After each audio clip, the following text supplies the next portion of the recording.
Hey everybody, welcome to another live video here at Rogue Fabrication. It's going to be a little bit noisy. We're busy packaging and shipping. Normally we've got a little bit less crew here by 3:30 p.m., but we're pretty busy. So this is another one of our live videos. We are announcing the winner for our last video comment drawing. So the last video we did a 10,000 pound flatbed rebuild and armament video. So we put one of our winch carriers on the front of it. We ran over it, we dropped rocks on it, abused it severely. It was a really fun video to shoot. And we had a couple of surprises in there. If you guys haven't seen that video yet, definitely check it out. It's a really nice studio edited video. It's not just some big time lapse. So we spent a lot of time producing it, and it turned out pretty nice. During that video, you guys could leave comments within the first 100 comments that were posted to it, and just use a keyword that we dropped in that video, and that would enter you to win a $100 gift card. So that's what this drawing is for today, right now. Josh is chopping the names up and throwing them in a hat, and then we're going to pull a name out, and that person's going to get a $100 gift card. For anything here at our store here at Rogue Fabrication. We also just had a new product go live on the website. I wanted to show it to you guys. It's extremely relevant if you do any mandrel bending. Josh is going to jump behind camera and he's going to pan up and show you what the top of it looks like. But that product is a mandrel rack. It holds the huge mandrel frames that go with the M600 bender. It includes an integrated drip tray, which is the part down here on the bottom. I guys do it wrong. The part down here on the bottom. So these mandrel rods have bend all in them. It's a bending lubrication. And that lubrication will just run right down the rods and down your wall, as you can see, probably on our wall. So we made a nice drip tray and a metal holder that holds some wrenches and some tools. We also have a really nice install tool. We'll shoot a separate video that's going to explain what this piece does, but this funny looking piece basically holds the 4 bolts in the mandrel attachment holes on the M600 frame, and it allows you to really comfortably attach the mandrel frame with just one person. So really sweet to be able to do that.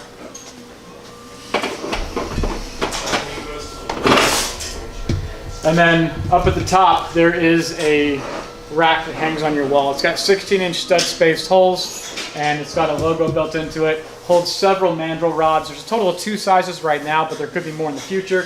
So it'll hold many of those, both halves of the mandrel frame, with lubrication installed on one of the sides like we offer as an option. And in case you guys want to see that up close, we've got one put together. There's a bunch of different logo options with powder coating and backers and stuff like that. So they're honestly a really cool looking piece, and they're a really great way to show off the capabilities of your shop, especially if you guys have fabrication that you actually do for a living. It's really sweet to be able to show your customers how seriously you take your tools, how well organized your shop is, and just prevent damage to your tools. So, enough with the lengthy sales pitch, Joe. Get to the drawing. I know. And if you guys do have any questions, you can feel free to interrupt me. Josh is at the computer console. He'll answer any questions you guys have. And if there's something that needs to be answered by me, he'll just let me field the question. We've got all the names in here, and I am going to draw one of those names. And we're going to see who won the $100 gift card. Pyroman FPV. So, one thing I want to make sure you guys understand about the YouTube stuff. We have no idea who this person actually is. They have to contact us through YouTube and tell us how to get a hold of them. Phone number, email, whatever they want to do. But Pyroman FPV. Make sure you send us a message on YouTube or leave a comment someplace and just say, hey, I was the winner. You know, give us your order number or privately message us and tell us how to get a hold of you. That way your information's not out there. But congratulations, you won the $100 gift card. You can spend it on anything you want to in our store, including swag if you want to enter into one of our drawings. Today is April 30th. It is the last day you can enter into the drawings for April. So we're giving away 3 M600 weld-together bender kits this month with dies of your choice. There's some limitations. The full details are on our webpage. And those are 3 separate grand prizes to 3 winners, and there's not been that many people enter, surprisingly, but you can still enter up to midnight tonight Pacific time, and you can get in on that, and we'll be drawing the winners for that in about a week. It'll be on the 6th of next month. So I think someone already posted that in the comments. Thank you for the person who did that. I don't remember their name. Now we're opening up the floor to questions or comments. So if you guys are here to heckle, bring it on. I'm just kidding. Don't do that. There nothing? People usually want me to bend stuff on camera. Since metal just recently went up to about $2,947 per pound for steel, we're no longer going to be doing that. Hopefully you guys sense my sarcasm. What do you clean your tube with? I clean my tube with lacquer thinner. When I run out of simple green or something like that, I use simple green sometimes to clean it down first, but the real key to cleaning the tubing is something that evaporates and dissolves. That is lacquer thinner. Acetone's a good backup, but acetone's the number one ingredient in lacquer thinner. Is my number one choice. And when you do lacquer thinner, dump it onto the rag. Don't put the rag over the top and shake it. It'll contaminate your lacquer thinner. What about the clamp blocks? Machine those. How do we clean the clamp blocks? Yeah. Lacquer thinner. Lacquer thinner is the best thing to clean the tube and the clamp blocks with. And if you put your clamp block on before you lubricate your tubing with Bendol, if you're using Bendol, which we recommend, that will help make sure you actually can't get lubrication into your clamping surface, which is the best way to make the clamp block slide, which you don't want to do. Do I need to lube the roller setup? The roller dies? Lubricating the roller dies. Machine oil on every pin is the best way to lubricate an M600 bender. And lubricating the bending die is a good idea with Bendol.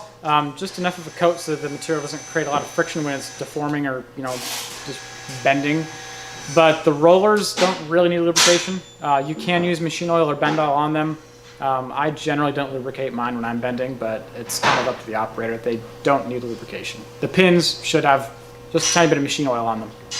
And is our oil for the mandrels silicone based or oil based? Like the Bendol? Yeah, I wish I knew. It's a synthetic gel, according to Tower Metalworking Fluids, who's the manufacturer of Bendol 004. We didn't private label that stuff, but not really. I mean, it's not really a secret who makes it. They are tremendously secretive with what's in there. I have absolutely no idea, but I can tell you it's non-toxic, or close to being non-toxic. It's pretty safe stuff. It's not a petroleum-based product, and you can weld through it, so it will not contaminate welds, which is extremely nice. That's really why we love it so much, besides the lubricating performance of it. Don't use WD-40.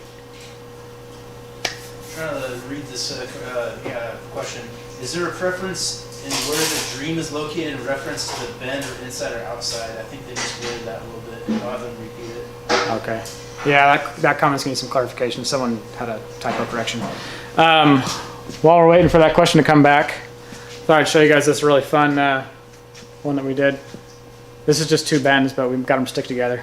So we were testing some, this is a 7000 series aluminum, 7005 series, so it's good for bicycles and stuff like that. I think I may have shown you guys this once before.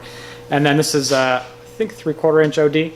And this one is 1 inch 095 wall. It's HREW, so you can see it's got a seam in it here. Well, you probably can't see that. Maybe now there's some focus. No, it's not going to focus, but it's bent on a 2 3/4 CLR, so it's a really tight radius bend.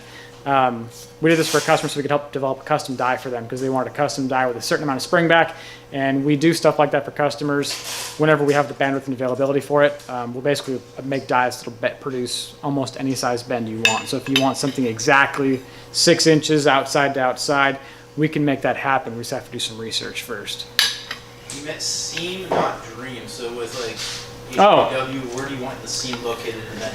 Question, where does the seam go when you're bending? Anywhere you want. This one's on the side. If your material is made to spec, like an ASTM A513 grade B spec, or a DOM spec, which is usually ASTM A513 grade B also, it'll be made well enough that the seam will not break. The seam is slightly thicker than the rest of the material, and the weld that is put in there, if it has any filler, that weld filler will be probably 10 to 20,000 psi yield stronger than the material it's welded to, so it should never be able to break. The material should rupture elsewhere first. So it does not matter where you put the seam if you're using the right material. If you are finding seam failures in your material, go to your supplier. You're buying the wrong material.